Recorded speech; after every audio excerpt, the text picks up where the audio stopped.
ওয়াকফ আইন, সেই আইনের বিরোধিতার নাম করে যেভাবে হিন্দুদের উপরে নির্বিচারে অত্যাচার চলছে তাতে পরিস্থিতি ভয়াবহ হয়েছে। একেবারে নরক দর্শন করছেন হিন্দুরা। তাদের অপরাধ একটাই যে তারা হিন্দু। একদিকে যখন এই পরিস্থিতি, তখন মমতা বন্দ্যোপাধ্যায়ের পুলিশ কি করছে? বাস্তব পরিস্থিতি রোখার একটা মরিয়া চেষ্টা করছে মমতা বন্দ্যোপাধ্যায়ের প্রশাসন। দেখুন সেই ছবি। মায়ের গাড়িতে সব লুট করে নিয়েছে, সব লুট করে নিয়েছে।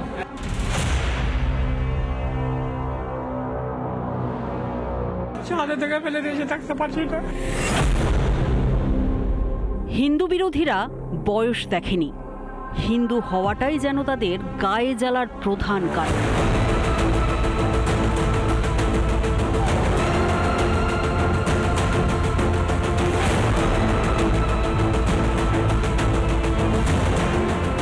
আর তাই তো বৃদ্ধ হলেও নিস্তার পেলেন না হিংস্রতার হাত থেকে।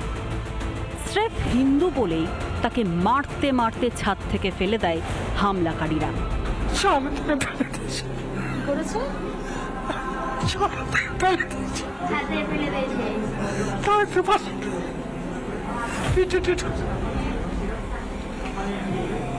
ছাদে থেকে ফেলে দিয়েছে, থাকতে পারছি না। ছাদে লুকিয়েছিলাম। ছাদে লুকিয়েছিলেন? বদমাস গলা নিয়েছে, যে কিভাবে দেখে নিয়েছে, যে মারতে লেগেছে ফেলে দিয়েছে। যন্ত্রণায় কাতরাতে কাতরাতে প্রশাসনের কাছে সাহায্য ভিক্ষা করেছেন। ওদের ভরসা নাই, পুলিশ তো আসে নাই, পুলিশকে ফোন করলে আসে নাই।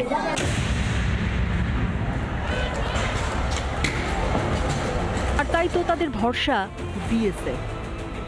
জীবন চালানোর জন্য ক্যাম্প চাই। কি ক্যাম্প? Camp BSF camp.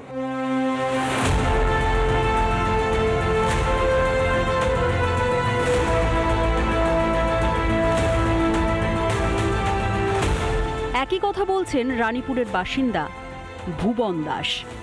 আমরা বিএসএফ ক্যাম্পে চাই, আমরা এখানে আমাদের গ্রামে আমরা বিএসএফ ক্যাম্পের অনুমতি করছি। বাড়ি ভাঙচুর, সব লুটপাট, প্রাণ বাঁচাতে আশ্রয় এখন জাফরাবাদের একটি ক্যাম্প। রানীপুর এবং জাফরাবাদ, এই দুটি ব্লকের জন্য এই জাফরাবাদ স্কুলের মধ্যে রান্না হচ্ছে। দাদা, এই কি করা হচ্ছে আজকের এবং কতজন মানুষ খাবেন আজকে? ডাল, 5 তরকারি, আজকে 400 লোকের রান্না হচ্ছে।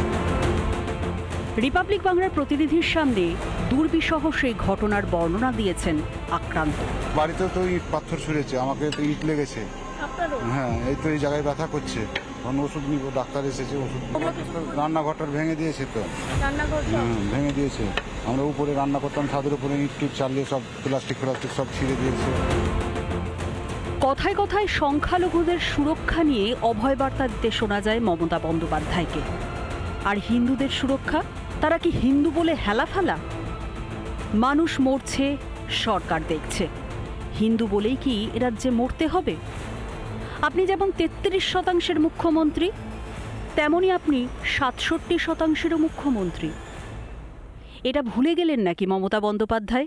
আজকে যদি আপনার সম্পত্তি কেড়ে নিত, আপনার গায়ে জ্বালা ধরত। ওদের গায়ে জ্বালা ধরেছে, ওরা দুঃখে আছে।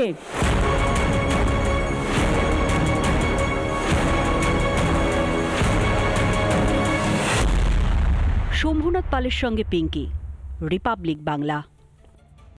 নানা ধরনের কন্টেন্ট দেখার জন্য লাইক করুন, শেয়ার করুন আমাদের ফেসবুক পেজ, সাবস্ক্রাইব করুন আমাদের ইউটিউব চ্যানেল।